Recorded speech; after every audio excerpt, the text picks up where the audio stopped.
ശ്രീരാമ രാമ രാമ ശ്രീരാമചന്ദ്ര ജയ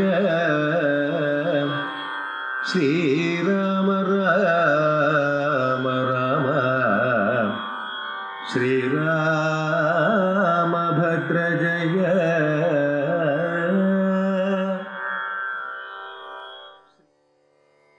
ഹരേ രാമ രാമ രാമ ഹരേ ഹരേ, ഹരേ കൃഷ്ണ കൃഷ്ണ കൃഷ്ണ ഹരേ ഹരേ, ഹരേ രാമ രാമ രാമ ഹരേ ഹരേ, ഹരേ കൃഷ്ണ കൃഷ്ണ കൃഷ്ണ ഹരേ ഹരേ. ഒരു യുദ്ധത്തിൽ ഏർപ്പെടുന്നതിന് മുമ്പ് യുദ്ധം ഒഴിവാക്കാനുള്ള സാധ്യതകളെ പരിശോധിക്കുക എന്നുള്ളത് സാധാരണ സ്വീകരിക്കുന്ന ഒരു മര്യാദയാണ്. അതുപോലെ തന്നെ യുദ്ധത്തിനു മുമ്പ് യുദ്ധത്തിലേർപ്പെടുന്ന ആളുകൾ പരസ്പരം ദൂതന്മാരെയോ സന്ദേശവാഹകന്മാരെയോ മധ്യസ്ഥന്മാരെയോ കൊണ്ട് ആശയവിനിമയം നടത്തുകയും ചെയ്യാറുണ്ട്. ചിലപ്പോൾ ആശയവിനിമയം യുദ്ധത്തെ ഒഴിവാക്കുന്ന പരിശ്രമമായിരിക്കും, ചിലപ്പോൾ അത് കൂടുതൽ പ്രകോപനമുണ്ടാക്കുന്ന വെല്ലുവിളികളായും മാറാറുണ്ട്.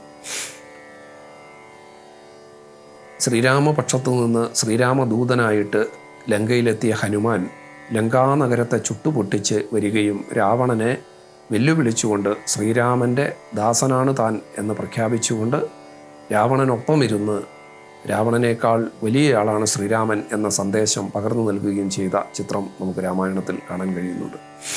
അതുപോലെ തന്നെ രാവണൻ്റെ ദൂതനായി രാമപക്ഷത്തേക്ക് വരുന്നയാളാണ് ശുകൻ. ശുകം എന്ന വാക്കിന് തത്ത എന്നാണ് അർത്ഥം.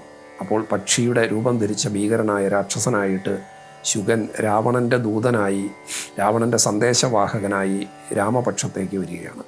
രാമപക്ഷത്തേക്ക് എന്ന് പറഞ്ഞാൽ സുഗ്രീവൻ രാജാവായിട്ടുള്ള വാനരന്മാരുടെ സൈന്യമാണ് രാമലക്ഷ്മണന്മാരോടൊപ്പം യുദ്ധം നയിക്കുന്നത് എന്ന് കാണാൻ സാധിക്കും. അപ്പോൾ രാവണൻ്റെ ദൂതനായി വരുന്ന ശുകൻ വാസ്തവത്തിൽ അഭിസംബോധന ചെയ്യുന്നത് രാമനെയല്ല, സുഗ്രീവനെയാണ് എന്ന് കാണാം. ഇത് രാമായണം നമുക്ക് മുന്നിൽ വരച്ച് കാണിക്കുന്ന വളരെ സുന്ദരമായ ഒരു പ്രോട്ടോകോൾ ആണ്. കാരണം രാവണൻ ലങ്കയുടെ ഭരണാധികാരിയാണ്. ലങ്കയുടെ ഭരണാധികാരിയായ രാവണൻ്റെ ദൂതൻ സംസാരിക്കുന്നത് കിഷ്കിന്ധയുടെ ഭരണാധികാരിയായ സുഗ്രീവനോടാണ്. സ്വന്തമായി രാജ്യമില്ലാത്ത, ഒരു രാജ്യത്തെ പ്രതിനിധാനം ചെയ്യാത്ത ആളാണ് ശ്രീരാമൻ. അതുകൊണ്ട് രാജ്യത്തിൻ്റെ ഭരണാധികാരിയല്ലാത്ത ശ്രീരാമനെ അഡ്രസ്സ് ചെയ്യേണ്ട കാര്യം രാവണൻ്റെ ദൂതനില്ല എന്ന പ്രോട്ടോകോളാണ് ഇവിടെ ശുകൻ രാവണനെ ദൂതുമായി വന്ന് സുഗ്രീവനെ അഭിസംബോധന ചെയ്യുന്നത് കൊണ്ട് മനസ്സിലാക്കാൻ കഴിയുന്നത്. എന്നാൽ ഈ സംഭാഷണത്തിൽ പ്രകോപിതരായ സുഗ്രീവൻ്റെ കിങ്കരന്മാരായ മറ്റു വാനരന്മാർ ഈ തത്ത രൂപം ധരിച്ചിട്ടുള്ള രാക്ഷസനെ പിടികൂടുകയും ആക്രമിക്കുകയും കൊന്നുകളയാൻ ശ്രമിക്കുകയും ചെയ്യുന്ന സമയത്ത് ശുകൻ വിലപിക്കുന്നത്, ഇപ്പോൾ ശുകൻ രാവണൻ്റെ ദൂതനല്ല, തൻ്റെ ജീവൻ രക്ഷപ്പെടണം എന്നാഗ്രഹിച്ച് വിലപിക്കുന്നയാളാണ്. ശുകൻ വിലപിക്കുന്നത് അയ്യോ രാമ രക്ഷിക്കണേ എന്ന് പറഞ്ഞാണ്. രാമനെയാണ് അഭയം പ്രാപിക്കുന്നത്. ഏത് ജീവാത്മാവും ആ അവസാനത്തെ രക്ഷയ്ക്ക് വേണ്ടി, അഭയത്തിന് വേണ്ടി രാമനെയാണ് അഭയം പ്രാപിക്കുന്നത്. അപ്പോൾ രാമ എന്ന് വിലപിക്കുന്ന ശുകനെ മോചിപ്പിക്കാൻ രാമൻ ആവശ്യപ്പെടുകയും അങ്ങനെ മോചിതനായ ശുകനെ അവർ ബന്ധിച്ച് നിർത്തിക്കൊണ്ട്, ഉപദ്രവിക്കാതെ ബന്ധിച്ച് നിർത്തിക്കൊണ്ട് രാമൻ പറയുന്നു, ഇവനെ ഇപ്പോൾ തിരികെ അയക്കേണ്ട, ഇവൻ ഇവിടെ നിന്നുകൊണ്ട് നമ്മുടെ പ്രവർത്തനങ്ങളൊക്കെ കണ്ടു മനസ്സിലാക്കി തിരികെ പോട്ടെ. ഒരു സന്ദേശം വാക്കുകളാൽ പറഞ്ഞ് അയക്കുന്നതിനേക്കാൾ നല്ലത് നേരിൽ കണ്ട് ബോധ്യപ്പെട്ട വിവരങ്ങൾ അറിയിക്കുന്നതാണ് എന്ന് കരുതി ശുകനെ ബന്ധിച്ച് അവിടെ നിലനിർത്തുകയും തുടർന്ന് ശ്രീരാമാദികളുടെ സേതുബന്ധനം ഉൾപ്പെടെയുള്ള കാര്യങ്ങൾ കണ്ട് ആ വിക്രമം ശുകൻ മനസ്സിലാക്കുകയും ചെയ്യുന്നുണ്ട്. അതിനുശേഷം സേതുബന്ധനം പൂർത്തീകരിച്ചതിന് ശേഷമാണ് ശുകനെ തുറന്നുവിടുന്നത്. അങ്ങനെ തിരിച്ചെത്തുന്ന ശുകൻ രാമൻ്റെ ആരാധകനായി മാറുകയും രാമന് സീതയെ തിരികെ കൊടുത്ത് യുദ്ധം ഒഴിവാക്കണം എന്ന് രാവണനോട് നിർദ്ദേശിക്കുന്ന അവസ്ഥയിലേക്ക് എത്തിച്ചേരുകയും ചെയ്യുന്നു. ഇത് രാവണനെ വല്ലാതെ പ്രകോപിതനാക്കുകയാണ് ചെയ്യുന്നത്. രാവണൻ്റെ വാക്കുകൾ ഇങ്ങനെയാണ്: ഭൃത്യനായുള്ള നീ ആചാര്യനെ പോലെ നിസ്ത്രഭം ശിക്ഷ ചെയ്യുവാൻ എന്തു കാരണം? ഭൃത്യധർമ്മവും സൂക്ഷ്മധർമ്മവും നമ്മൾ മുന്നേ പറയുകയുണ്ടായി.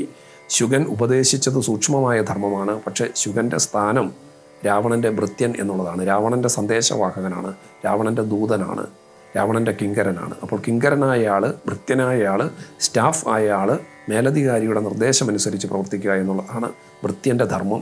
സൂക്ഷ്മധർമ്മത്തെ ഉപദേശിക്കേണ്ടത് ആചാര്യന്മാരാണ്. ഭൃത്യനായ ശുകൻ ആചാര്യനെ പോലെ സംസാരിക്കുന്നത് ശരിയല്ല എന്നാണ് രാവണൻ ഇവിടെ വ്യക്തമാക്കുന്നത്. തുടർന്ന് തൻ്റെ വാളിന് ഭക്ഷണമാകാതിരിക്കണമെങ്കിൽ നീ ഇവിടെ നിന്ന് പോയിക്കൊള്ളുക എന്ന് പറയുന്ന രാവണനെ നമുക്ക് കാണാൻ സാധിക്കും. അവിടെ രാവണൻ ശുകനോട് ക്രോധിക്കുമ്പോൾ പറയുന്ന ഈ പ്രസ്താവന വളരെ ശ്രദ്ധേയമാണ്. ഭൃത്യനായുള്ള നീ ആചാര്യനെ പോലെ നിസ്ത്രപം ശിക്ഷ ചെയ്യുവാൻ എന്തു കാരണം?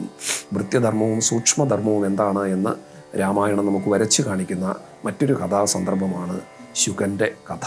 Hare Rama.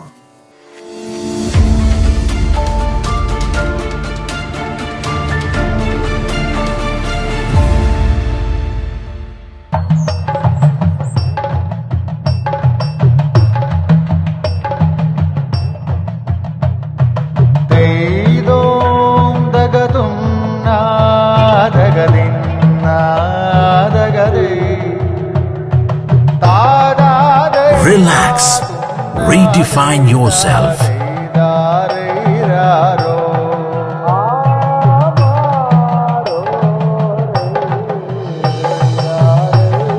Green Planet Hotel, near Kannur Airport, Mattanur.